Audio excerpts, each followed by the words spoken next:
Welcome back to the channel guys. आज हम बात करने वाले हैं फ्लीट मैनेजमेंट के एग्जाम के बारे में।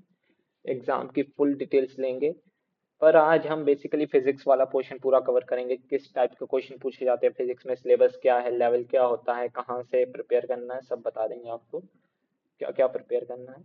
Let's start. पहले थोड़ी सी बात कर लेते हैं पेपर पैटर्न और सिलेबस के बारे में। 50 क्वेश्चंस होते हैं 30 मिनट्स में। कट ऑफ 50% मिनिमम होता है, पर मत जाइए इस पे। शिफ्ट के हिसाब से डिफिकल्टी लेवल और कितने बच्चों ने अटेंड करा है उसके हिसाब से वेरी करेगा, इसको मत जाइए अभी। सिलेबस की बात करें, पीसीएम आता है, एप्टीट्यूड आता है, जीके आता है, इंग्लिश आता है। तो 50 क्वेश्चन है, देखो 50 क्वेश्चन है। उसमें से समझ लो 7-8 फिजिक्स आ गए, 8-9 हमारे केमिस्ट्री के आ गए, फिर मैथ आ गए 10। तो बाकी ऐसे जीके आ गए, जीके अच्छे खासा आता है, एप्टीट्यूड अच्छा खासा आता है भाई। तो इन पे करके जाना, प्रोबेबिलिटी से क्वेश्चंस आते हैं। मैथ में वो बात करेंगे, मैथ की एक और न्यू वीडियो आएगी, सब्सक्राइब कर लीजिए चैनल को। तो सीधा हम जंप करते हैं फिजिक्स की डिटेल के बारे में। फिजिक्स की बात करें हम, फिजिक्स में हमारे क्या क्या आता है सिलेबस। काइनेमेटिक्स आ जाता है, Newton's law of motion, thermodynamics oscillation, basically 11th 12th का सिलेबस है। आपको बेसिक्स पूछे जाएंगे। जैसे मैंने बोला 50 क्वेश्चंस आ रहे हैं, 30 मिनट्स में आपको सॉल्व करना है, तो ज्यादा न्यूमेरिकल्स तो आने नहीं वाले। आपको सीधा कॉन्सेप्ट बेस्ड क्वेश्चन पूछेंगे। ऐसे नहीं कि वो घुमाना चाहेंगे, थोड़ी ट्रिकी होंगे वो, थोड़ा लेवल बढ़ाने के लिए क्वेश्चन का। बट कभी ऐसे नहीं होगा कि आपको न्यूमेरिकल दे दिया, रट्टा मारने वाले क्वेश्चन दे दिए। इतने सिंपल क्वेश्चन नहीं होंगे। तो सिलेबस की बात करते हैं, काइनेमेटिक्स पढ़ लेना भाई।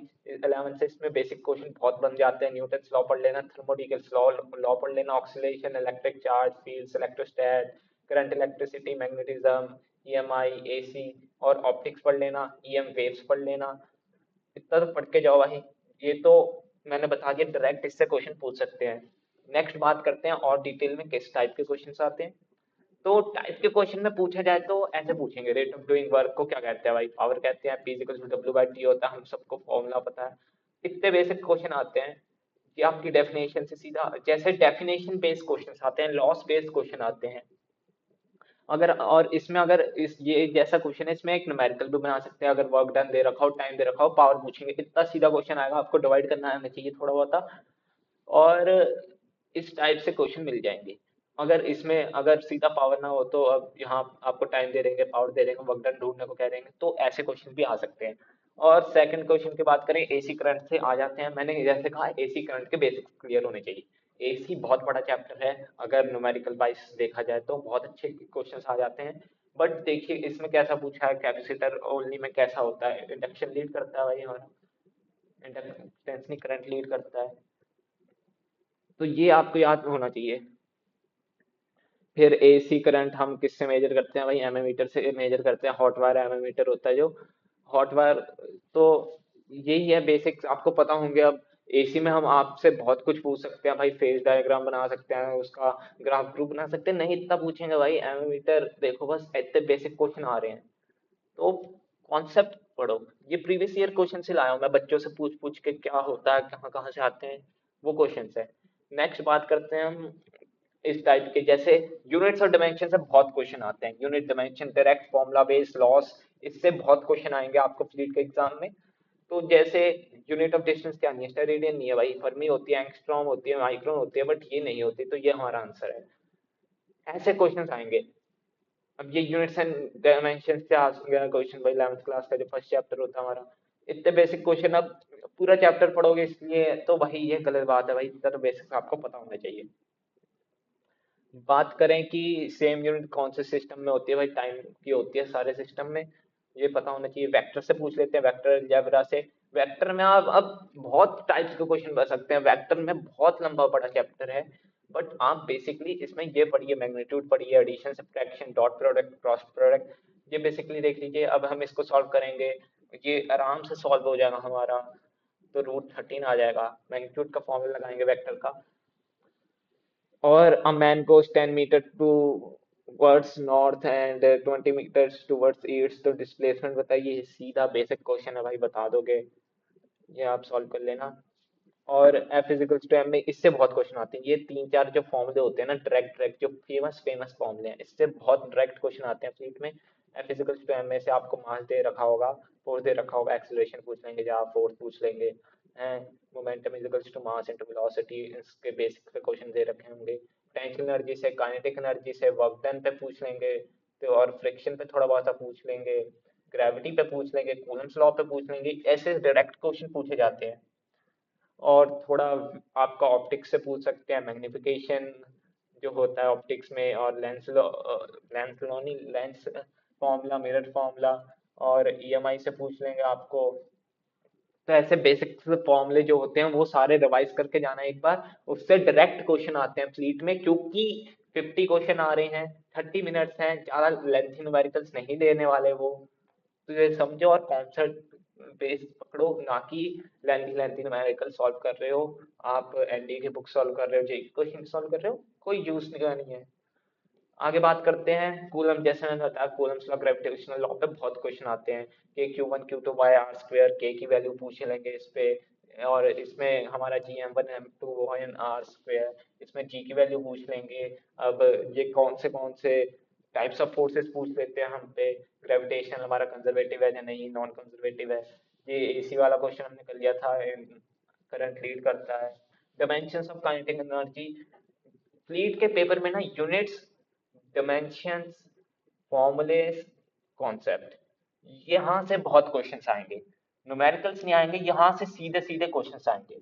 अब यहाँ पे कई लोग सोचेंगे भाई हमने काइनेटिक एनर्जी नहीं पढ़ी। भाई वर्क डन क्या होता है, change into kinetic energy work energy theorem से। तो हम वर्क डन और होता है फोर्स इनटू डिस्प्लेसमेंट, हमें फोर्स की तो पता होती है, डायमेंशन MLT-2, MLT-2 से T मल्टीप्लाई कर दोगे तो हमारा आंसर ये आ जाएगा। नेक्स्ट बात करते हैं यूनिट ऑफ लेंथ। अब ना नीट के एग्जाम में ऐसे होते हैं, मैरीटाइम रिलेटेड बहुत क्वेश्चन आते हैं, वाटर रिलेटेड बहुत क्वेश्चन आते हैं, कि वेदर रिलेटेड आ गए, ये बेसिक्स बेसिक्स बहुत क्वेश्चन आते हैं।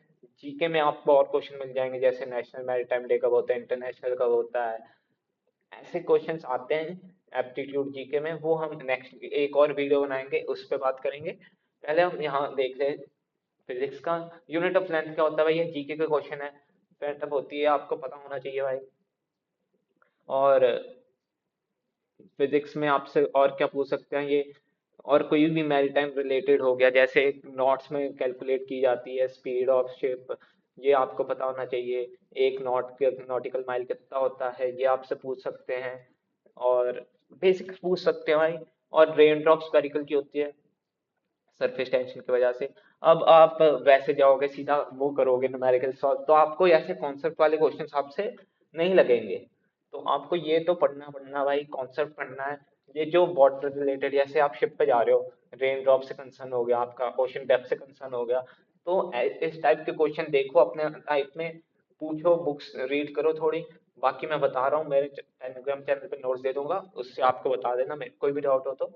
और यूनिट डायमेंशंस पे बहुत क्वेश्चन पूछे जाते हैं, जैसे अभी पीछे देखा हमने काइनेटिक एनर्जी का डायमेंशन क्या होता है। यूनिट्स बहुत पूछे जाती है भाई, फैराडे किसका होता है, हेनरी किसका होता है, जूल किसका होता है, इस पे बहुत क्वेश्चन आएंगे। इस टाइप के सीधे सीधे क्वेश्चन आपको डाल रखे होंगे।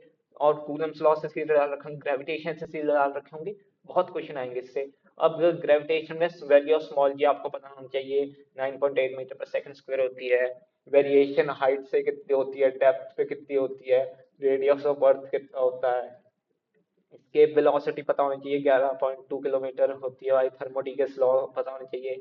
ईएमआई में ये दोनों पढ़ लो, फैराडेज लॉ, लेंस लॉ, इससे सीधा आपको दे दिया होगा भाई डेफिनेशन। पूछ लेंगे कि ये कौन सा लॉ है, ये कौन सा लॉ है, नीचे लॉस लिख दिए होंगे हैं। अब न्यूटन्स लॉ ऑफ मोशन में ऐसे ही होगा कि second third law, first second law आपको एक क्वेश्चन में दे दिया होगा, every action is equal to positive reaction, बताओ ये कौन सा लॉ है।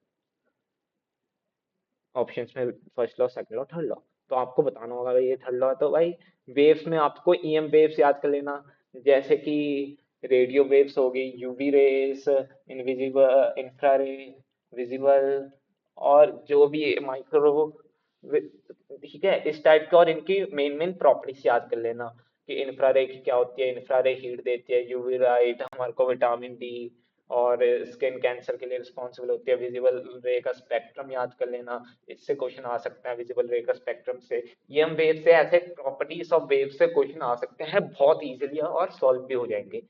इससे बहुत अच्छा कॉन्सेप्ट वाले क्वेश्चन बन सकते हैं वेव से, तो इसे अच्छे से कर लेना। फिर आगे और डिटेल में बात कर लेते हैं कि अगर मैं होता, देखो आईएमआई में 6 और 5 मई को आपका एग्जाम है, दिन ज्यादा बचे नहीं है, तो मैं होता फिजिक्स में तो पहले करता भाई काइनेमेटिक्स। इसमें हम इक्वेशन ऑफ मोशन देख लेते हैं, v equals to u plus a t, s t equal half u t square, जो भी होता है वो देख लेना, v square u square plus 2s, ये पढ़ लेता मैं काइनेमेटिक्स। फिर न्यूटन लॉ ऑफ मोशन में देखता, फ्रिक्शन देख लेता मैं, स्टैटिक फ्रिक्शन, काइनेटिक फ्रिक्शन किसमें ज़्यादा होती है, लिमिटिक फ्रिक्शन, ये देख लेता बेसिक्स। फिर उसके बाद मैं थोड़ा ग्रेविटी पे फोकस करता, ग्रेविटी एक मेजर चैप्टर है, ये देखता। ऑक्सीलेशन देख लेता, ऑक्सीलेशन का टाइम पीरियड देख लेता। और फिर उसके बाद मैं लिफ्ट वाले क्वेश्चन देख लेता, न्यूटन लॉ ऑफ मोशन वाले जो लिफ्ट में क्वेश्चन होते हैं। और फिर हम मैकेनिकल प्रॉपर्टीज ऑफ फ्लूइड से बुयांट फोर्स, आर्किमेटिक्स प्रिंसिपल, इससे क्वेश्चन पूछे जा सकते हैं। चार्ल्स लॉ, स्टोक्स लॉ, और जो हमारा होता है अवोगाड्रोस लॉ, ये आपको पता होना चाहिए। पास्कल्स लॉ क्या होता है, ये आपको सीधा इंटरव्यू में पूछेंगे तो अभी पढ़ लो। इंटरव्यू भी अगर आपने एग्जाम क्लियर कर लिया तो 2-3 दिन बाद आपका इंटरव्यू हो जाएगा, ज़्यादा टाइम देंगे नहीं वो। ये होता, फिर इसके बाद मैं होता तो ट्वेल्थ का सिलेबस पे आता। ट्वेल्थ में मैं करता फील्ड, इलेक्ट्रिक फील्ड, चार्ज, ये पढ़ लेता, कैपेसिटेंस के फॉर्मूलेस पढ़ लेता, एनर्जी वाला पढ़ लेता, इसमें जो होता था इसकी यूनिट पढ़ लेता, और इसका कॉन्सेप्ट देखता बिहाइंड। अब इसमें कैपेसिटेंस में बहुत बड़े बड़े क्वेश्चन है, बहुत न्यूमेरिकल वाले क्वेश्चन है, मैं वो नहीं करता। अब करंट इलेक्ट्रिसिटी है, इसमें किरचॉफ्स लॉ पढ़ता मैं और बेसिक समझता। अब मैं वो नहीं करने बैठता, इसके न्यूमेरिकल्स किरचॉफ्स लॉ के इतने बड़े बड़े डायग्राम वाले जो होते हैं वो तुम्हें भी पता है नहीं आएंगे, उसे मत करो भाई। आप कौन से प्रिंसिपल पे बेस है ये आपको पढ़ना है, किरचॉफ्स लॉ, करंट लॉ कौन से प्रिंसिपल पे बेस्ड है, वोल्टेज लॉ कौन से प्रिंसिपल पे बेस्ड है, ऐसे क्वेश्चन आएंगे। फिर इसके बाद मैं पढ़ लेता ऑप्टिक्स। ऑप्टिक्स में मैं देख लेता मिरर फॉर्मूला और जो लेंस फॉर्मूला होता है। फिर लॉस ऑफ रिफ्लेक्शन देख लेता मैं, और लॉस ऑफ रिफ्रैक्शन देख लेता, स्नेल्स लॉ देख लेता। उसके बाद मैं देख लेता बेसिक्स जो फॉर्मूले आते हैं बाहर में, मैग्निफिकेशन देख लेता। और टेलीस्कोप के फॉर्मूले इतने ज़्यादा इंपॉर्टेंट नहीं है, अगर एक बार आंख मार जाओ भाई ज़्यादा देखने की जरूरत नहीं है उसको। उसके बाद ईएम वेव्स आ गए, एटम्स का बेसिक्स देख लेता, बस मेरा फिजिक्स का सिलेबस खत्म हो जाता और मैं अच्छा स्कोर भी करके आता, क्योंकि मैंने ज़्यादा फोकस उस पर नहीं करा कि मैं न्यूमेरिकल लगाने बैठ रखा हूँ। मैंने कॉन्सेप्ट समझ लिए हैं, बेसिक समझ लिए हैं। किसको भी कोई डाउट है मेरे पास आना टेलीग्राम चैनल पे, देखो Telegram channel link in description है भाई, मेरे पास आना, कुछ भी डाउट हो रहा है ये पढ़ना चाहिए नहीं पढ़ना चाहिए भाई, पर्सनल पे मैसेज करना, मैं आपको उसी टाइम बता दूंगा, मैं 1-2 घंटे में आपको रिप्लाई कर दूंगा। और डरिए मत, मैसेज करने से आइए। और भाई ट्यून रहो, सब्सक्राइब कर लो चैनल को। मैथ की वीडियोस, केमिस्ट्री, इंग्लिश, एप्टीट्यूड, इस सारी वीडियोस के लिए अभी आएंगी जो नेक्स्ट, इस पे मैं फ्लीट एग्जाम में क्या क्या इससे पूछे जाते हैं क्वेश्चन, उस पर भी वीडियो बनाऊंगा। ये बस फिजिक्स की थी, आगे भी वीडियोस आएंगी। सब्सक्राइब कर लो चैनल को, stay tuned, thank you guys.